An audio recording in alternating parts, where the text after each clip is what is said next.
अध्यक्षता में केंद्रीय मंत्रिमंडल ने लिए बड़े फैसले। रसोई गैस के दिशा निर्देशों में संशोधन को दी मंजूरी। फैसले से कीमतों को बनाया जा सकेगा स्थिर।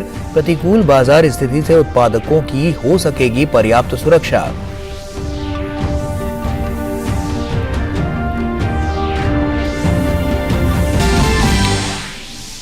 केंद्रीय मंत्रिमंडल ने भारतीय अंतरिक्ष नीति 2023 को दी मंजूरी। इसरो के अभियानों और अंतरिक्ष विज्ञान अनुसंधान को मिलेगा बढ़ावा।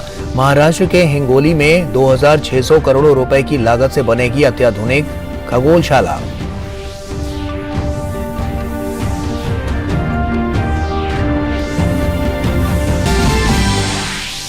बीजेपी के 44वें स्थापना दिवस समारोह के मौके पर देश भर में हुए कार्यक्रम। प्रधानमंत्री मोदी ने कार्यकर्ताओं को वीडियो कॉन्फ्रेंसिंग से किया संबोधित। कहा, भ्रष्टाचार और परिवारवाद की बीमारी को दूर करने के लिए पार्टी संकल्पबद्ध।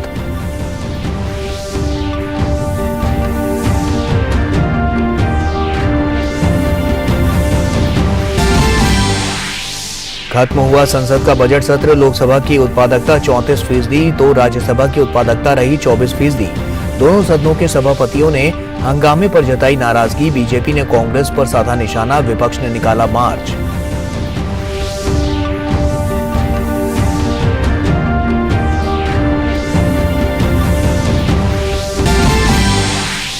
आंतरिक मामलों में बाहरी देशों की टिप्पणियों पर भारत का कड़ा रुख। कहा, हमें किसी की नसीहत की जरूरत नहीं। अरुणाचल प्रदेश के कुछ इलाकों के नाम को लेकर चीन द्वारा की गई हरकत को किया खारिज। कहा, अरुणाचल है हमारा अभिन्न अंग।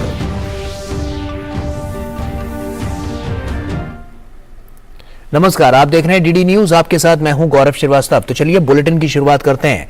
केंद्रीय मंत्रिमंडल ने रसोई गैस के दिशा निर्देशों में संशोधन को स्वीकृति दे दी है। मंत्रिमंडल की बैठक के बाद सूचना और प्रसारण मंत्री अनुराग ठाकुर ने संवाददाताओं को बताया कि भारत के कच्चे तेल के आयात में प्राकृतिक गैस की कीमतों का योगदान प्रत्येक महीने औसतन 10% है। उन्होंने कहा कि मंत्रिमंडल के फैसले से कीमतों को स्थिर बनाया जा सकेगा और प्रतिकूल बाजार स्थिति से उत्पादकों की पर्याप्त सुरक्षा हो सकेगी। डोमेस्टिक गैस के प्राइस अब इंटरनेशनल हब गैस के प्राइस के जगह जो उसमें बदलाव किया, उसकी जगह अब इंपोर्टेड क्रूड के साथ लिंक कर दिया गया है।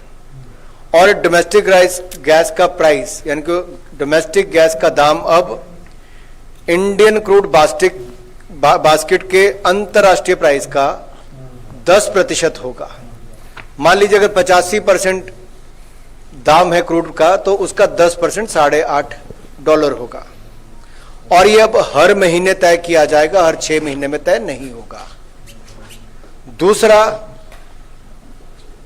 इसकी फॉर्मूला से जो निर्धारित हमने किया है कि एक फ्लोर प्राइस गैस का जो गैस प्राइस का है, एक फ्लोर और सीलिंग ये दोनों ही तय होंगी।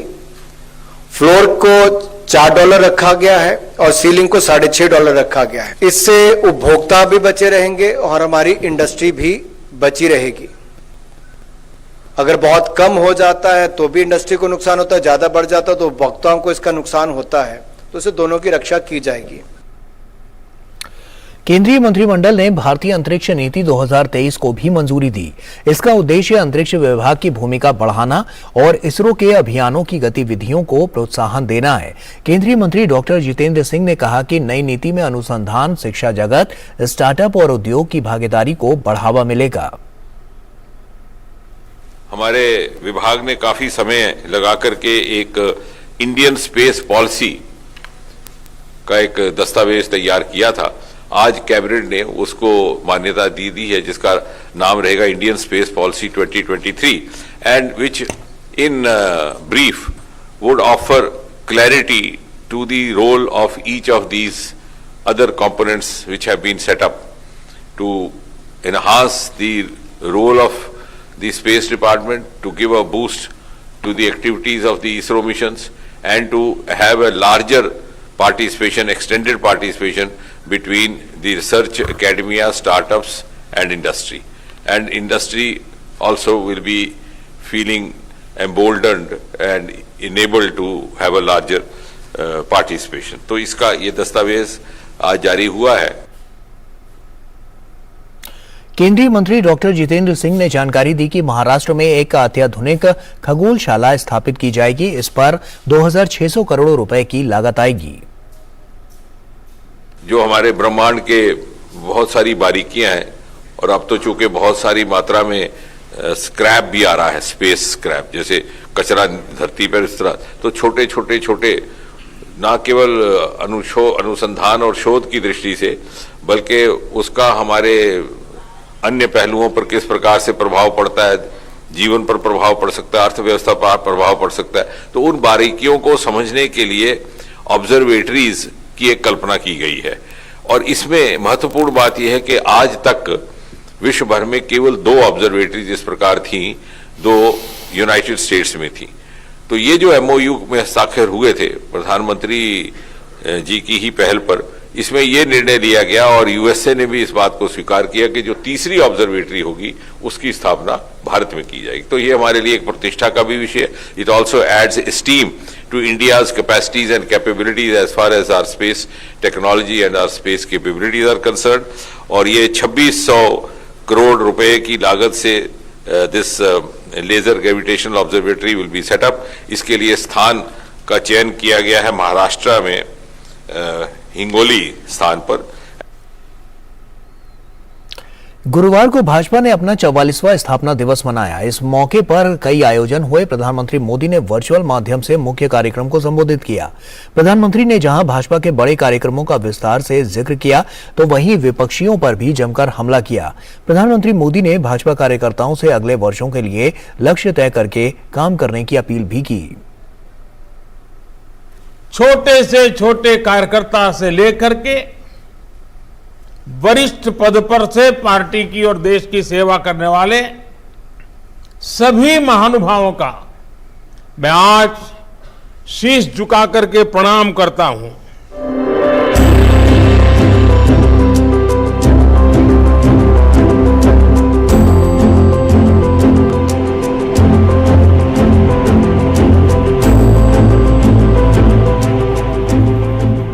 महान विभूतियों और पार्टी को सींचने में अपना पूरा जीवन खपा देने वाले कार्यकर्ताओं के प्रति सम्मान का भाव प्रकट कर प्रधानमंत्री नरेंद्र मोदी ने भाजपा के 44वें स्थापना दिवस को यादगार बनाने में कोई कसर नहीं छोड़ी। भाजपा विकास का पर्याय है, भाजपा विश्वास का पर्याय है और भाजपा नए विचार का पर्याय है। पीएम मोदी के इस उद्गार में भविष्य की आहट सुनाई पड़ती है तो वर्तमान के साथ चलने का संकल्प भी नजर आता है। देश की विजय यात्रा का मुख्य सेवक बनकर अपनी यात्रा पर निकल पड़ने का उद्घोष भी नजर आता है। पीएम मोदी ने कहा कि जब लक्ष्मण जी पर संकट आया तो हनुमान जी संजीवनी बूटी के लिए पूरा पर्वत ही उठाकर ले आए। भाजपा भी इसी प्रेरणा से परिणाम लाने में लोगों की समस्याओं का समाधान करने का प्रयास करती रहेगी। जब लक्ष्मण जी पर संकट आया तो हनुमान जी संजीवनी बूटी के लिए पूरा पर्वत ही उठा करके ले आए। भाजपा भी इसी प्रेरणा से परिणाम लाने में लोगों की समस्याओं का समाधान करने का प्रयास करती रही है, करते रहना है, करते रहेंगे। पीएम मोदी ने भारतीय जनता पार्टी के स्थापना दिवस के मौके पर वीडियो कॉन्फ्रेंसिंग के जरिए जुड़े कार्यकर्ताओं को संबोधित किया और कांग्रेस पर करारा हमला बोला और कहा कि भाजपा इस देश में एक नए पॉलिटिकल कल्चर का नेतृत्व कर रही है। कांग्रेस जैसी पार्टियां महिलाओं के रोजमर्रा की तकलीफों की परवाह नहीं करती, जबकि भाजपा का पॉलिटिकल कल्चर महिलाओं और बेटियों के जीवन को आसान बनाता है। प्रधानमंत्री ने उम्मीद जताई कि जब भाजपा के 50 वर्ष पूरे होंगे उस समय हमारे लक्ष्य क्या होंगे, यह हमें अभी से तय करने होंगे। पीएम मोदी ने कहा कि कम्युनिकेशन और इंफॉर्मेशन भाजपा के निरंतर विकास में बहुत बड़ी भूमिका निभाएंगे। जब भाजपा के 50 वर्ष पूरे हो उस समय पार्टी का व्याप कितना होगा, स्वरूप कैसा होगा, हमारे लक्ष्य क्या होंगे, ये हमें अभी से तय करना होगा। हमें नए आइडियाज को, नए इनोवेशंस को अपनाना होगा। इस मौके पर पीएम मोदी ने विकास के साथ सामाजिक न्याय पर खासा फोकस किया और कहा कि कुछ लोग सामाजिक न्याय के नाम पर अपने परिवार का भला कर लेते हैं, जबकि भाजपा सामाजिक न्याय को जीती है। 80 करोड़ लोगों को बिना भेदभाव के मुफ्त राशन मिलना सामाजिक न्याय का ही प्रतिबिंब है। बीते वर्षों में बहुत सारे दल सामाजिक न्याय के नाम पर राजनीति का दिखावा करते रहे। इन दलों ने उनके मुखिया अपने परिवार का भला कर लेते हैं, अपने समाज का कतई नहीं, जबकि भाजपा सामाजिक न्याय को जीती है। विकास के साथ सामाजिक न्याय पर फोकस भारतीय जनता पार्टी का ये बदला हुआ स्वरूप है, जो आने वाले दिनों में पार्टी की दशा और दिशा को तय करेगा, जिसका जिक्र प्रधानमंत्री नरेंद्र मोदी ने अपने संबोधन के दौरान खूब बढ़ चढ़कर किया। इससे पहले बीजेपी अध्यक्ष जेपी नड्डा ने भाजपा मुख्यालय दिल्ली में ध्वजारोहण कर बीजेपी के स्थापना दिवस का आगाज किया। जेपी नड्डा ने कहा कि उत्तर पूर्व में हमें सफलता हासिल हुआ है। हमने उत्तर प्रदेश और उत्तराखंड में दोबारा सरकार बनाई है, जो बीजेपी की सफलता की कहानी बयां करते हैं। हमने उत्तर प्रदेश में सरकार दोबारा बनाई, हमने उत्तराखंड में सरकार दोबारा बनाई, हमने गोवा में तीसरी बार सरकार बनाई। आपके नेतृत्व ने नॉर्थ ईस्ट में जिस तरीके से हमारे नॉर्थ ईस्ट के भाइयों का दिल जीता, आपकी मेहनत ने। दिल्ली के बंगाली मार्केट में बीजेपी के राष्ट्रीय अध्यक्ष जेपी नड्डा ने वॉल राइटिंग कार्यक्रम की शुरुआत की। देश भर में वॉल राइटिंग कार्यक्रम लोकसभा प्रवास योजना के तहत प्रारंभ हुआ है। इससे पहले बीजेपी के स्थापना दिवस के मौके पर बीजेपी संसदीय दल के सदस्यों ने संसद भवन परिसर में पीएम मोदी के वर्चुअल संबोधन को सुना। रजनीश त्रिपाठी के साथ राजेश राज, डीडी न्यूज, दिल्ली। और वहीं भाजपा मुख्यालय में वरिष्ठ भाजपा नेताओं की मौजूदगी में कांग्रेस नेता और पूर्व रक्षा मंत्री ए.के. एंटनी के बेटे अनिल एंटनी भाजपा में शामिल हुए। भाजपा में शामिल होने पर खुशी जताते हुए उन्होंने कहा कि एक भारतीय युवा होने के नाते मुझे ऐसा लगता है कि ये मेरी जिम्मेदारी और कर्तव्य है कि मैं प्रधानमंत्री के राष्ट्र निर्माण और राष्ट्रीय एकता के दृष्टिकोण में अपना योगदान दूं। वरिष्ठ भाजपा नेता पीयूष गोयल ने उन्हें सदस्यता दिलाते हुए कहा कि अनिल एंटनी के सामाजिक और राजनीतिक कार्यों का अनुभव भाजपा को देश निर्माण में सहायक होगा। To bring the background of Mr. Anil Antony, senior leader of the Congress until a few hours ago, joining the Bharatiya Janata Party on this very auspicious foundation day of the BJP. His significant contribution in the field of business, in the field of social work, and in the field of politics makes him truly an outstanding political and social warrior who cares for Kerala, who's concerned about the future of Kerala and India, and someone who believes in India first. कर्मचारी राज्य बीमा योजना केंद्र शासित प्रदेश लक्षद्वीप को छोड़कर सभी राज्यों और केंद्र शासित प्रदेशों में अधिसूचित है। देश के 744 जिलों में से 610 जिलों में ईएसआई योजना का विस्तार किया गया है, जिसमें 492 जिले पूरी तरह से कवर किए गए और 118 जिले आंशिक रूप से कवर किए गए हैं। ये जानकारी श्रम और रोजगार राज्य मंत्री श्री रामेश्वर तेली ने राज्यसभा में एक प्रश्न के लिखित उत्तर में दी। केंद्रीय श्रम एवं रोजगार राज्य मंत्री रामेश्वर तेली ने राज्यसभा में दिए एक लिखित उत्तर में बताया कि सरकार संगठित और असंगठित क्षेत्रों के कामगारों को सामाजिक सुरक्षा और कल्याणकारी लाभ प्रदान करने के लिए विभिन्न अधिनियमों और योजनाओं को लागू कर रही है। उन्होंने बताया कि सरकार ने कुछ प्रतिष्ठानों में अनुबंध श्रम के रोजगार को विनियमित करने और कुछ परिस्थितियों में उसके उन्मूलन के लिए अनुबंध श्रम अधिनियम 1970 को लागू किया है। साथ ही सरकार ने संगठित और असंगठित क्षेत्रों में सभी कर्मचारियों और श्रमिकों को सामाजिक सुरक्षा प्रदान करने के लिए सामाजिक सुरक्षा संहिता 2020 भी तैयार की है। संसद के बजट सत्र का दूसरा चरण कमोवेश पूरी तरह से हंगामे की भेंट चढ़ गया। दोनों सदनों की उत्पादकता बेहद कम रही तो सरकार के विधायी कामकाज भी जो रहे हैं वो ज्यादा नहीं हो पाए। कुछ जरूरी विधेयक हंगामे के बीच ही पास हुए। लोकसभा अध्यक्ष और राज्यसभा के चेयरमैन ने कई बार गतिरोध को तोड़ने की कोशिश की, लेकिन सफलता नहीं मिली और दोनों पक्षों के बीच गतिरोध लगातार बना रहा।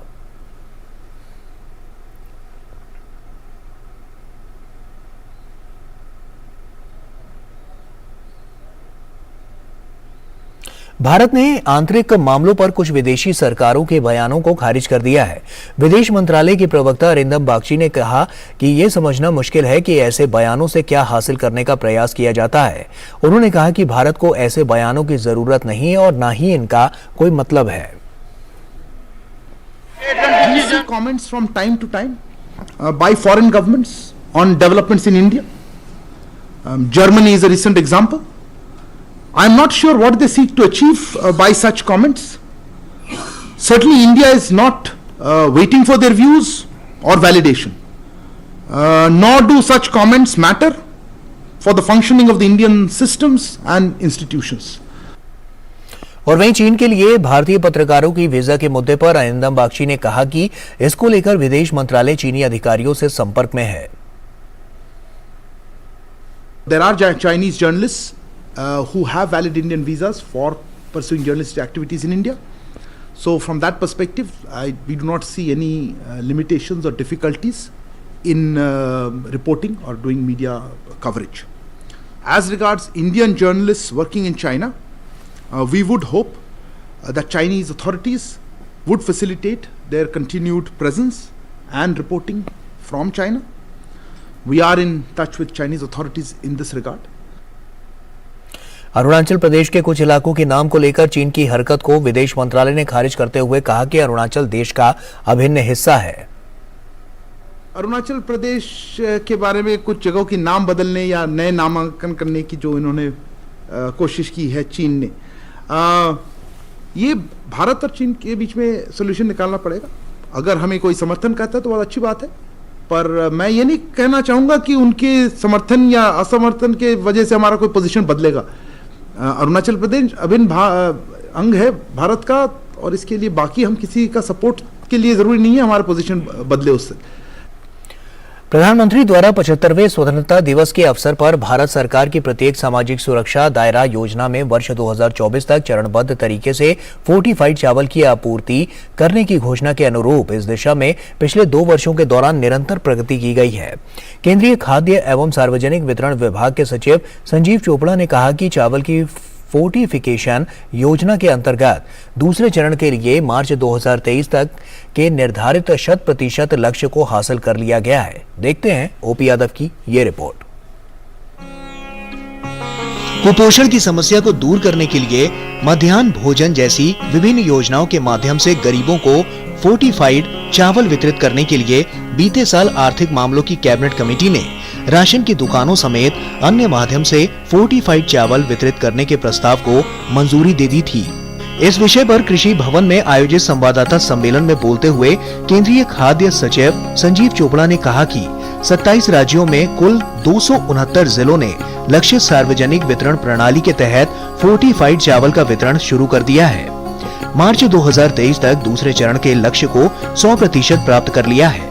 हमारा जो लक्ष्य है कि मार्च 2024 तक हमें यूनिवर्सलाइज करना है। इसका मतलब कि जितने जिले हैं हमारे देश में उसमें टीपीडीएस के माध्यम से पीडीएस के माध्यम से 80 करोड़ की जनसंख्या को जो हम अब चावल सप्लाई करते हैं वो सारा फोर्टिफाइड राइस होगा।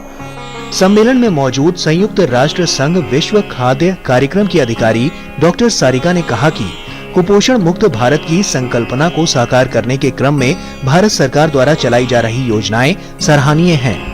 गवर्नमेंट की सारी जो पॉलिसीज़ हैं वो सब बिल्कुल सही हैं, जो इंटरवेंशंस प्लान हैं वो बिल्कुल सही हैं। बहुत सारी नई पॉलिसीज़ और बहुत नई कोशिशें भी हो रही हैं अनीमिया को और माल न्यूट्रिशन कुपोषण को कम करने की। So we are very hopeful. संवाददाता सम्मेलन में मौजूद अखिल भारतीय आयुर्विज्ञान संस्थान के प्रोफेसर एवं national centre of excellence and advance research on anaemia control के प्रधान अन्वेषक डॉक्टर कपिल ने कहा कि केंद्र सरकार की फोर्टिफाइड चावल वितरण योजना से एनीमिया जैसी बीमारियों को दूर करने में मदद मिलेगी। प्रोग्राम भारत सरकार ने लॉन्च किया एनीमिया मुक्त भारत, और उसमें अभी मिनिस्ट्री ऑफ फूड भी सहयोग दे रही है फोर्टिफाइड राइस लॉन्च करके, जिससे एनीमिया का प्रॉब्लम, आयरन डेफिशिएंसी का प्रॉब्लम, B12 की डेफिशिएंसी, फोलेट की डेफिशिएंसी दूर हो पाएगी और बच्चे, बच्चियां और माएं अपना पूरा पोटेंशियल अचीव कर पाएंगे। गौरतलब है कि प्रधानमंत्री नरेंद्र मोदी द्वारा 75वें स्वतंत्रता दिवस पर लाल किले की प्राचीर से देश को संबोधित करते हुए चरणबद्ध तरीके से 2024 तक पूरे देश में सरकार की प्रत्येक सामाजिक सुरक्षा जाल योजना में फोर्टिफाइड चावल की आपूर्ति करने की घोषणा की थी, जिसके परिप्रेक्ष्य में आज न केवल निरंतर प्रगति हुई है बल्कि आशातीत परिणाम भी आए हैं। देश में पात्र लाभार्थियों को खाद्य सुरक्षा के तहत पोषकता युक्त खाद्यान्न उपलब्ध करवाने के लिए एक ओर जहां भारत सरकार गंभीरता से काम कर रही है, वहीं दूसरी ओर एनीमिया जैसी बीमारियों से मुक्त भारत के सपने को साकार करने के लिए फोर्टिफाइड चावल उपलब्ध करवाने का मिशन मोड पर काम भी कर रही है। मेरे सहयोगी कैमरामैन जगपाल के साथ मोपी यादव, DD न्यूज, दिल्ली। और वहीं भाजपा के तेलंगाना प्रदेश अध्यक्ष बंदी संजय कुमार को वारंगल की मजिस्ट्रेट कोर्ट ने जमानत दे दी है। SSC पेपर लीक मामले में उन्हें मंगलवार रात करीमनगर स्थित उनके आवास से गिरफ्तार किया गया था। बंदी संजय कुमार ने आरोप लगाया था कि उन्हें BRS सरकार के गलत कामों पर सवाल पूछने की सजा दी जा रही है।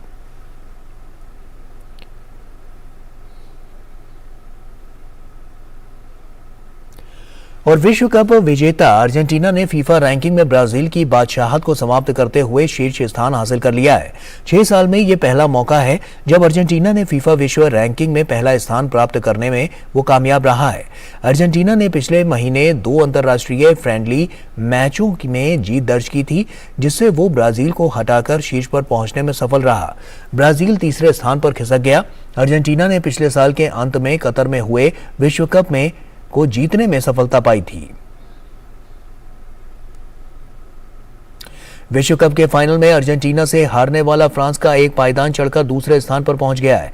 उसने यूरोपीय चैंपियनशिप क्वालिफायर्स के लगातार मैचों में नीदरलैंड को और आयरलैंड को हराया था। भारतीय टीम की भी रैंकिंग में सुधार हुआ है। टीम इंडिया 5 स्थान के सुधार के साथ 101वें स्थान पर आ गई है।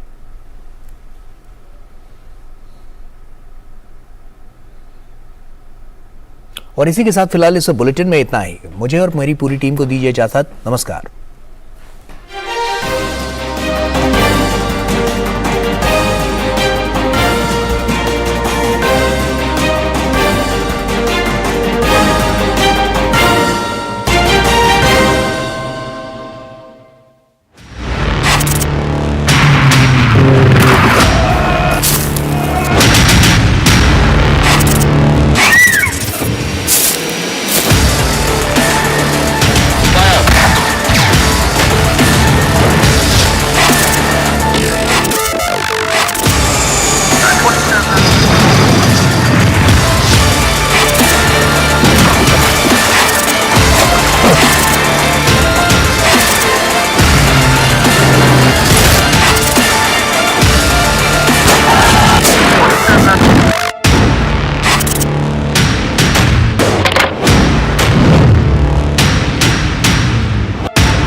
मकसद वो बुलंद लोकतंत्र की आवाज,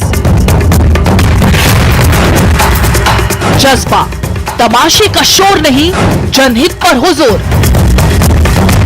मुद्दा जो तय करता हो देश की दिशा, सवाल वही जिनसे जुड़ा हो जन सरोकार।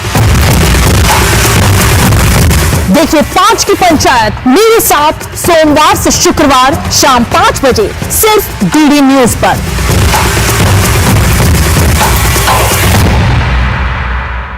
यूट्यूब देख रहे हैं, मैं हूं अशोक श्रीवास्तव। कोई फैक्ट चेकर चाहता है कि मुसलमान आज सवाल है। आसान नहीं होता सच के लिए लड़ना। इसकी आवाज कोई नहीं बनेगा, इसकी आवाज जो डर जाते हैं वो झूठ से कहां टकराते हैं। जो गरीब के स्कूल में, गरीब के स्वास्थ्य के लिए खर्च करते वो लूट कर इन्होंने अमीर ठेकेदारों को दे दिया। सच को जानना हो तो झूठ पर करना होता है प्रहार, हर बार बार बार। मैंने आपसे पूछा, मैंने आपने ठीक है नहीं कहा ना आपने। और कोई मुद्दा नहीं है तो सोनिया गांधी की गुडबुक में मैं अपना नाम गोल्डन अक्षरों में कैसे दाखिल करूं? इसलिए न फेक न्यूज न झूठ, हमेशा सच के साथ दो टूक।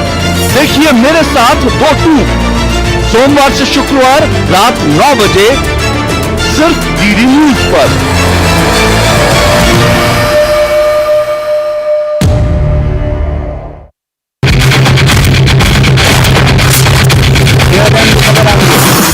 ब्रेकिंग न्यूज की रेस से हटकर हम लेकर आते हैं आपके लिए सार्थक, सकारात्मक और प्रेरणादायी खबरें सिर्फ हादसे नहीं होते, खबरें अच्छी भी होती हैं जो देती है हौसला, बढ़ाती है आत्मविश्वास। मुश्किल वक्त में भी जब लोगों ने दिखाया कुछ कर गुजरने का जज्बा, हम लेकर आते हैं अपने इस खास कार्यक्रम में आम लोगों के जज्बे की कहानियां। देखिए मेरे साथ गुड न्यूज जज्बा इंडिया का।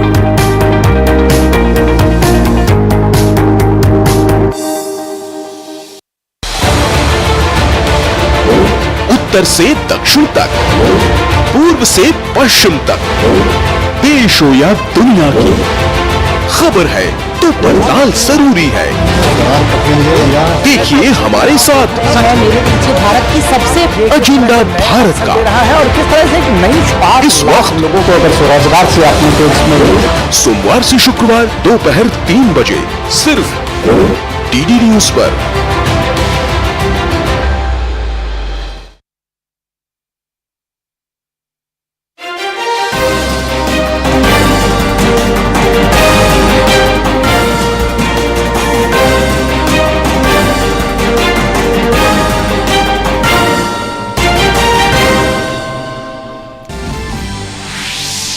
प्रधानमंत्री मोदी की अध्यक्षता में केंद्रीय मंत्रिमंडल ने लिए बड़े फैसले। रसोई गैस के दिशा निर्देशों में संशोधन को दी मंजूरी। फैसले से कीमतों को बनाया जा सकेगा स्थिर।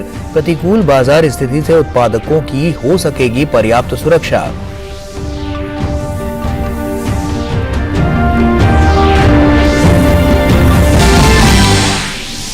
केंद्रीय मंत्रिमंडल ने भारतीय अंतरिक्ष नीति 2023 को दी मंजूरी। इसरो के अभियानों और अंतरिक्ष विज्ञान अनुसंधान को मिलेगा बढ़ावा। महाराष्ट्र के हिंगोली में 2600 करोड़ रुपए की लागत से बनेगी अत्याधुनिक खगोलशाला।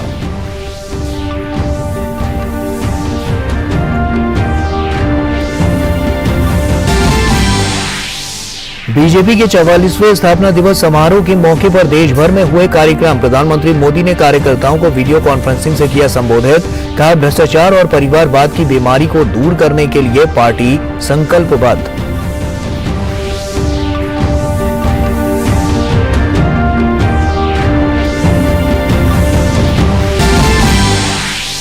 खत्म हुआ संसद का बजट सत्र। लोकसभा की उत्पादकता 34% तो राज्यसभा की उत्पादकता रही 24%। दोनों सदनों के सभापतियों ने हंगामे पर जताई नाराजगी। बीजेपी ने कांग्रेस पर साधा निशाना। विपक्ष ने निकाला मार्च।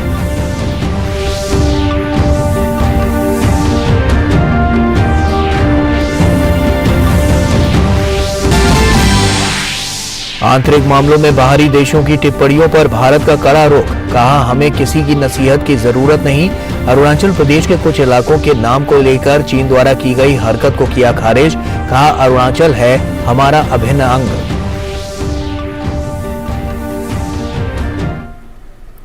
नमस्कार, आप देख रहे हैं डीडी न्यूज। आपके साथ मैं हूं गौरव श्रीवास्तव। तो चलिए बुलेटिन की शुरुआत करते हैं। केंद्रीय मंत्रिमंडल ने रसोई गैस के दिशा निर्देशों में संशोधन को स्वीकृति दे दी है। मंत्रिमंडल की बैठक के बाद सूचना और प्रसारण मंत्री अनुराग ठाकुर ने संवाददाताओं को बताया कि भारत के कच्चे तेल के आयात में प्राकृतिक गैस की कीमतों का योगदान प्रत्येक महीने औसतन 10% है। उन्होंने कहा कि मंत्रिमंडल के फैसले से कीमतों को स्थिर बनाया जा सकेगा और प्रतिकूल बाजार स्थिति से उत्पादकों की पर्याप्त सुरक्षा हो सकेगी। डोमेस्टिक गैस के प्राइस अब इंटरनेशनल हब गैस के प्राइस के जगह जो उसमें बदलाव किया उसकी जगह अब इंपोर्टेड क्रूड के साथ लिंक कर दिया गया है और डोमेस्टिक गैस का प्राइस यानी कि डोमेस्टिक गैस का दाम अब इंडियन क्रूड बास्केट के अंतर्राष्ट्रीय प्राइस का 10% होगा। मान लीजिए अगर 85% दाम है क्रूड का तो उसका 10% $8.5 होगा और ये अब हर महीने तय किया जाएगा, हर 6 महीने में तय नहीं होगा। दूसरा, इसकी फॉर्मूला से जो निर्धारित हमने किया है कि एक फ्लोर प्राइस गैस का, जो गैस प्राइस का है, एक फ्लोर और सीलिंग ये दोनों ही तय होंगी। फ्लोर को $4 रखा गया है और सीलिंग को $6.5 रखा गया है। इससे उपभोक्ता भी बचे रहेंगे और हमारी इंडस्ट्री भी बची रहेगी। अगर बहुत कम हो जाता है तो भी इंडस्ट्री को नुकसान होता है, ज्यादा बढ़ जाता है तो उपभोक्ताओं को इसका नुकसान होता है, तो इससे दोनों की रक्षा की जाएगी। केंद्रीय मंत्रिमंडल ने भारतीय अंतरिक्ष नीति 2023 को भी मंजूरी दी। इसका उद्देश्य अंतरिक्ष विभाग की भूमिका बढ़ाना और इसरो के अभियानों की गतिविधियों को प्रोत्साहन देना है। केंद्रीय मंत्री डॉक्टर जितेंद्र सिंह ने कहा कि नई नीति में अनुसंधान, शिक्षा जगत, स्टार्टअप और उद्योग की भागीदारी को बढ़ावा मिलेगा।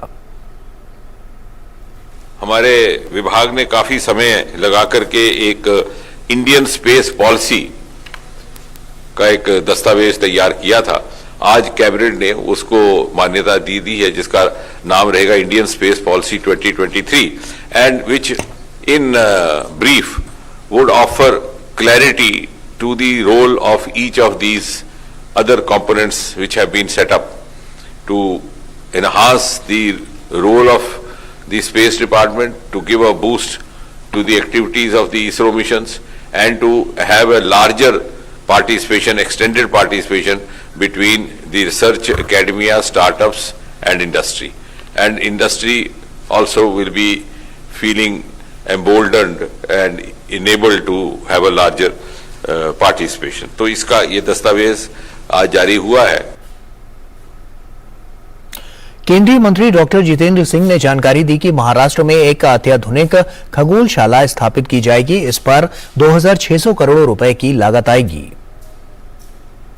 जो हमारे ब्रह्मांड के बहुत सारी बारीकियां हैं और अब तो चूंकि बहुत सारी मात्रा में स्क्रैप भी आ रहा है, स्पेस स्क्रैप, जैसे कचरा धरती पर इस तरह, तो छोटे न केवल अनुसंधान और शोध की दृष्टि से बल्कि उसका हमारे अन्य पहलुओं पर किस प्रकार से प्रभाव पड़ता है, जीवन पर प्रभाव पड़ सकता है, अर्थव्यवस्था पर प्रभाव पड़ सकता है, तो उन बारीकियों को समझने के लिए ऑब्जर्वेटरीज की एक कल्पना की गई है।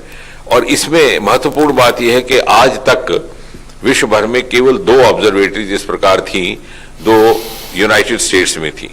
तो ये जो MOU में हस्ताक्षर हुए थे प्रधानमंत्री जी की ही पहल पर, इसमें यह निर्णय लिया गया और USA ने भी इस बात को स्वीकार किया कि जो तीसरी ऑब्जर्वेटरी होगी उसकी स्थापना भारत में की जाएगी। तो ये हमारे लिए एक प्रतिष्ठा का भी विषय है। It also adds steam to India's capacities and capabilities as far as our space technology and our space capabilities are concern. और ये 2600 करोड़ रुपए की लागत से this laser gravitational observatory will be set up. इसके लिए स्थान का चयन किया गया है महाराष्ट्र में हिंगोली स्थान पर। गुरुवार को भाजपा ने अपना 44वां स्थापना दिवस मनाया। इस मौके पर कई आयोजन हुए। प्रधानमंत्री मोदी ने वर्चुअल माध्यम से मुख्य कार्यक्रम को संबोधित किया। प्रधानमंत्री ने जहां भाजपा के बड़े कार्यक्रमों का विस्तार से जिक्र किया तो वहीं विपक्षियों पर भी जमकर हमला किया। प्रधानमंत्री मोदी ने भाजपा कार्यकर्ताओं से अगले वर्षों के लिए लक्ष्य तय करके काम करने की अपील भी की। छोटे से छोटे कार्यकर्ता से लेकर के वरिष्ठ पद पर से पार्टी की और देश की सेवा करने वाले सभी महानुभावों का मैं आज शीश झुका करके प्रणाम करता हूं।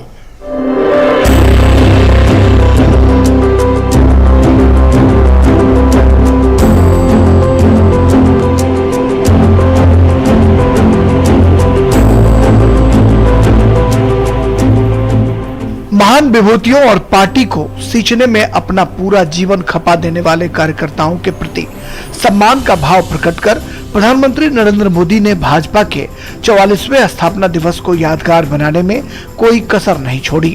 भाजपा विकास का पर्याय है, भाजपा विश्वास का पर्याय है और भाजपा नए विचार का पर्याय है। पीएम मोदी के इस उद्गार में भविष्य की आहट सुनाई पड़ती है तो वर्तमान के साथ चलने का संकल्प भी नजर आता है। देश की विजय यात्रा का मुख्य सेवक बनकर अपनी यात्रा पर निकल पड़ने का उद्घोष भी नजर आता है। पीएम मोदी ने कहा कि जब लक्ष्मण जी पर संकट आया तो हनुमान जी संजीवनी बूटी के लिए पूरा पर्वत ही उठाकर ले आए। भाजपा भी इसी प्रेरणा से परिणाम लाने में लोगों की समस्याओं का समाधान करने का प्रयास करती रहेगी। जब लक्ष्मण जी पर संकट आया तो हनुमान जी संजीवनी बूटी के लिए पूरा पर्वत ही उठा करके ले आए। भाजपा भी इसी प्रेरणा से परिणाम लाने में लोगों की समस्याओं का समाधान करने का प्रयास करती रही है, करते रहना है, करते रहेंगे। पीएम मोदी ने भारतीय जनता पार्टी के स्थापना दिवस के मौके पर वीडियो कॉन्फ्रेंसिंग के जरिए जुड़े कार्यकर्ताओं को संबोधित किया और कांग्रेस पर करारा हमला बोला और कहा कि भाजपा इस देश में एक नए पॉलिटिकल कल्चर का नेतृत्व कर रही है।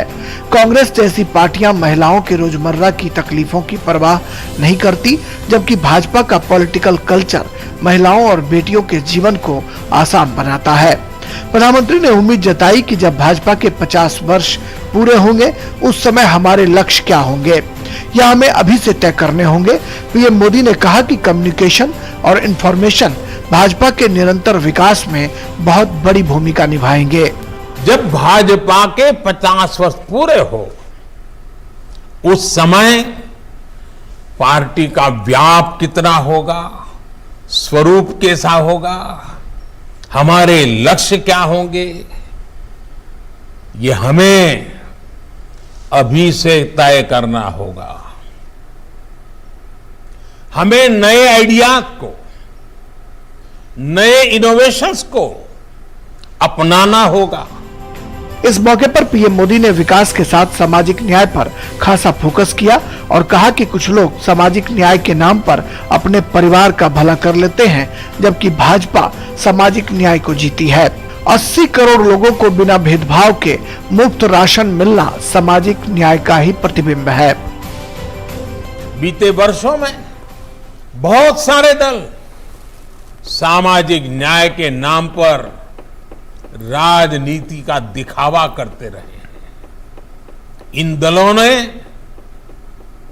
उनके मुखिया अपने परिवार का भला कर लेते हैं, अपने समाज का कतई नहीं, जबकि भाजपा सामाजिक न्याय को जीती है।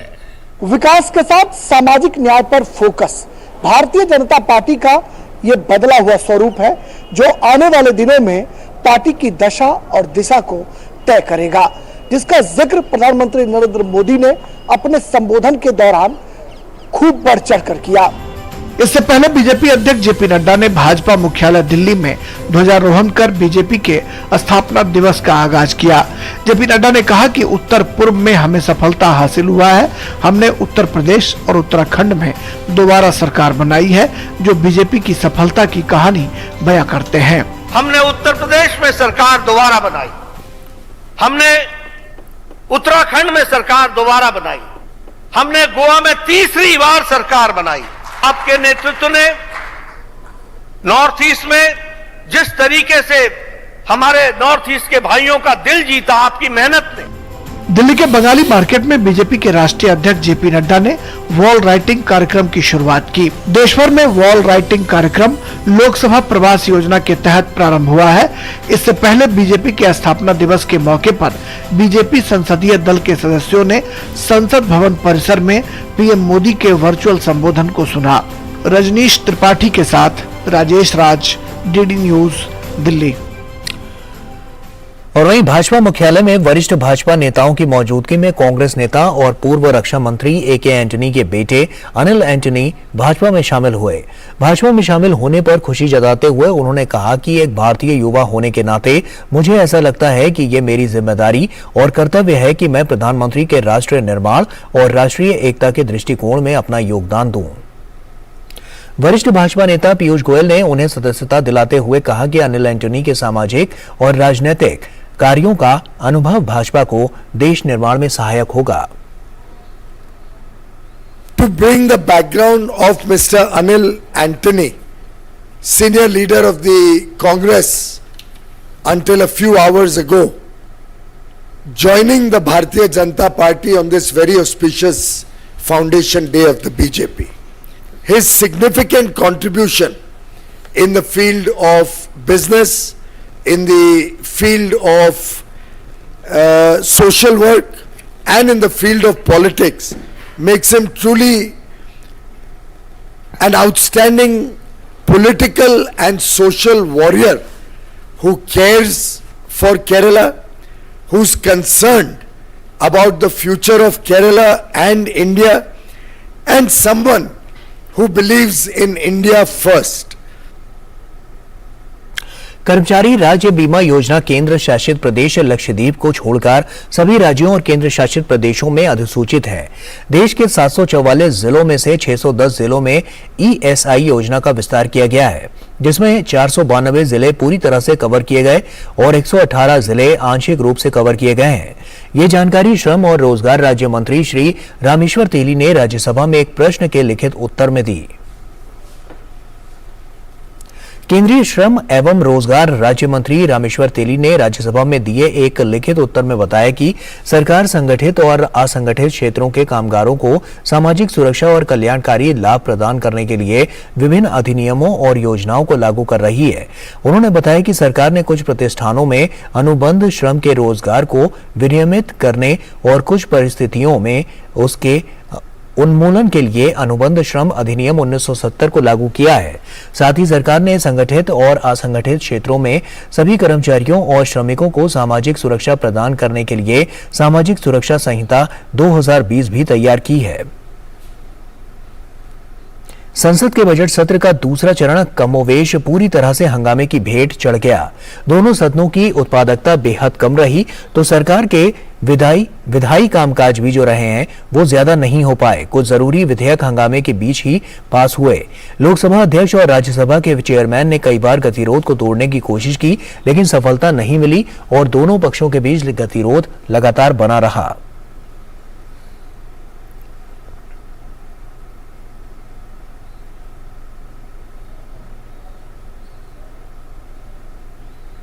भारत ने आंतरिक मामलों पर कुछ विदेशी सरकारों के बयानों को खारिज कर दिया है। विदेश मंत्रालय के प्रवक्ता अरिंदम बागची ने कहा कि यह समझना मुश्किल है कि ऐसे बयानों से क्या हासिल करने का प्रयास किया जाता है। उन्होंने कहा कि भारत को ऐसे बयानों की जरूरत नहीं है और न ही इनका कोई मतलब है। Comments from time to time by foreign governments on developments in India. Germany is a recent example. I am not sure what they seek to achieve by such comments. Certainly India is not waiting for their views or validation. Nor do such comments matter for the functioning of the Indian systems and institutions. और वहीं चीन के लिए भारतीय पत्रकारों की visa के मुद्दे पर अरिंदम बागची ने कहा कि इसको लेकर विदेश मंत्रालय चीनी अधिकारियों से संपर्क में है। There are Chinese journalists who have valid Indian visas for pursuing journalistic activities in India. So from that perspective, we do not see any limitations or difficulties in reporting or doing media coverage. As regards Indian journalists working in China, we would hope that Chinese authorities would facilitate their continued presence and reporting from China. We are in touch with Chinese authorities in this regard. Arunachal Pradesh के कुछ इलाकों के नाम को लेकर चीन की हरकत को विदेश मंत्रालय ने खारिज करते हुए कहा कि अरुणाचल देश का अभिन्न हिस्सा है। अरुणाचल प्रदेश के बारे में कुछ जगहों के नाम बदलने या नए नामांकन करने की जो इन्होंने कोशिश की है चीन ने, ये भारत और चीन के बीच में सोल्यूशन निकालना पड़ेगा। अगर हमें कोई समर्थन करता है तो बहुत अच्छी बात है, पर मैं ये नहीं कहना चाहूँगा कि उनके समर्थन या असमर्थन के वजह से हमारा कोई पोजीशन बदलेगा। अरुणाचल प्रदेश अभिन्न अंग है भारत का, और इसके लिए बाकी हम किसी का सपोर्ट के लिए जरूरी नहीं है हमारा पोजीशन बदले उससे। प्रधानमंत्री द्वारा 75वें स्वतंत्रता दिवस के अवसर पर भारत सरकार की प्रत्येक सामाजिक सुरक्षा दायरा योजना में वर्ष 2024 तक चरणबद्ध तरीके से फोर्टिफाइड चावल की आपूर्ति करने की घोषणा के अनुरूप इस दिशा में पिछले 2 वर्षों के दौरान निरंतर प्रगति की गई है। केंद्रीय खाद्य एवं सार्वजनिक वितरण विभाग के सचिव संजीव चोपड़ा ने कहा कि चावल की फोर्टिफिकेशन योजना के अंतर्गत दूसरे चरण के लिए मार्च 2023 तक के निर्धारित 100% लक्ष्य को हासिल कर लिया गया है। देखते हैं ओपी यादव की ये रिपोर्ट। कुपोषण की समस्या को दूर करने के लिए मध्याह्न भोजन जैसी विभिन्न योजनाओं के माध्यम से गरीबों को फोर्टिफाइड चावल वितरित करने के लिए बीते साल आर्थिक मामलों की कैबिनेट कमेटी ने राशन की दुकानों समेत अन्य माध्यम से फोर्टिफाइड चावल वितरित करने के प्रस्ताव को मंजूरी दे दी थी। इस विषय पर कृषि भवन में आयोजित संवाददाता सम्मेलन में बोलते हुए केंद्रीय खाद्य सचिव संजीव चोपड़ा ने कहा कि 27 राज्यों में कुल 269 जिलों ने लक्षित सार्वजनिक वितरण प्रणाली के तहत फोर्टिफाइड चावल का वितरण शुरू कर दिया है। मार्च 2023 तक दूसरे चरण के लक्ष्य को 100% प्राप्त कर लिया है। हमारा जो लक्ष्य है कि मार्च 2024 तक हमें यूनिवर्सलाइज करना है। इसका मतलब कि जितने जिले हैं हमारे देश में, उसमें टीपीडीएस के माध्यम से, पीडीएस के माध्यम से 80 करोड़ की जनसंख्या को जो हम अब चावल सप्लाई करते हैं वो सारा फोर्टिफाइड राइस होगा। सम्मेलन में मौजूद संयुक्त राष्ट्र संघ विश्व खाद्य कार्यक्रम की अधिकारी डॉक्टर सारिका ने कहा कि कुपोषण मुक्त भारत की संकल्पना को साकार करने के क्रम में भारत सरकार द्वारा चलाई जा रही योजनाएं सराहनीय हैं। गवर्नमेंट की सारी जो पॉलिसीज़ हैं वो सब बिल्कुल सही हैं, जो इंटरवेंशंस प्लान हैं वो बिल्कुल सही हैं। बहुत सारी नई पॉलिसीज़ और बहुत नई कोशिशें भी हो रही हैं अनीमिया को और माल न्यूट्रिशन कुपोषण को कम करने की। So we are very hopeful. संवाददाता सम्मेलन में मौजूद अखिल भारतीय आयुर्विज्ञान संस्थान के प्रोफेसर एवं national centre of excellence and advance research on anaemia control के प्रधान अन्वेषक डॉक्टर कपिल ने कहा कि केंद्र सरकार की फोर्टिफाइड चावल वितरण योजना से एनीमिया जैसी बीमारियों को दूर करने में मदद मिलेगी। प्रोग्राम भारत सरकार ने लॉन्च किया एनीमिया मुक्त भारत, और उसमें अभी मिनिस्ट्री ऑफ फूड भी सहयोग दे रही है फोर्टिफाइड राइस लॉन्च करके, जिससे एनीमिया का प्रॉब्लम, आयरन डेफिशिएंसी का प्रॉब्लम, B12 की डेफिशिएंसी, फोलेट की डेफिशिएंसी दूर हो पाएगी और बच्चे, बच्चियां और माएं अपना पूरा पोटेंशियल अचीव कर पाएंगे। गौरतलब है कि प्रधानमंत्री नरेंद्र मोदी द्वारा 75वें स्वतंत्रता दिवस पर लाल किले की प्राचीर से देश को संबोधित करते हुए चरणबद्ध तरीके से 2024 तक पूरे देश में सरकार की प्रत्येक सामाजिक सुरक्षा जाल योजना में फोर्टिफाइड चावल की आपूर्ति करने की घोषणा की थी, जिसके परिप्रेक्ष्य में आज न केवल निरंतर प्रगति हुई है बल्कि आशातीत परिणाम भी आए हैं। देश में पात्र लाभार्थियों को खाद्य सुरक्षा के तहत पोषकता युक्त खाद्यान्न उपलब्ध करवाने के लिए एक ओर जहां भारत सरकार गंभीरता से काम कर रही है, वहीं दूसरी ओर एनीमिया जैसी बीमारियों से मुक्त भारत के सपने को साकार करने के लिए फोर्टिफाइड चावल उपलब्ध करवाने का मिशन मोड पर काम भी कर रही है। मेरे सहयोगी कैमरामैन जगपाल के साथ OP Yadav, DD news, Delhi. और वहीं भाजपा के तेलंगाना प्रदेश अध्यक्ष बंदी संजय कुमार को वारंगल की मजिस्ट्रेट कोर्ट ने जमानत दे दी है। एसएससी पेपर लीक मामले में उन्हें मंगलवार रात करीमनगर स्थित उनके आवास से गिरफ्तार किया गया था। बंदी संजय कुमार ने आरोप लगाया था कि उन्हें बीआरएस सरकार के गलत कामों पर सवाल पूछने की सजा दी जा रही है।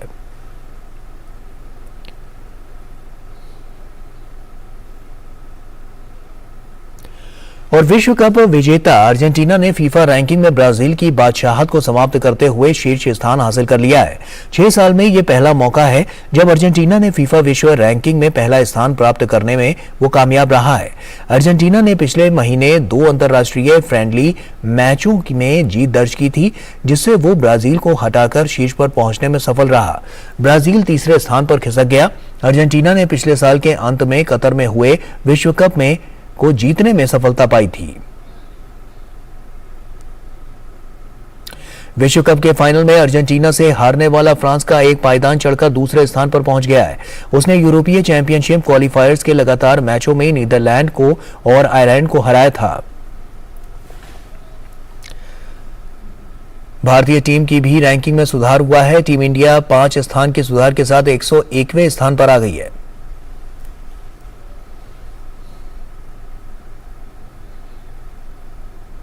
और इसी के साथ फिलहाल इस बुलेटिन में इतना ही। मुझे और मेरी पूरी टीम को दीजिए इजाजत। नमस्कार।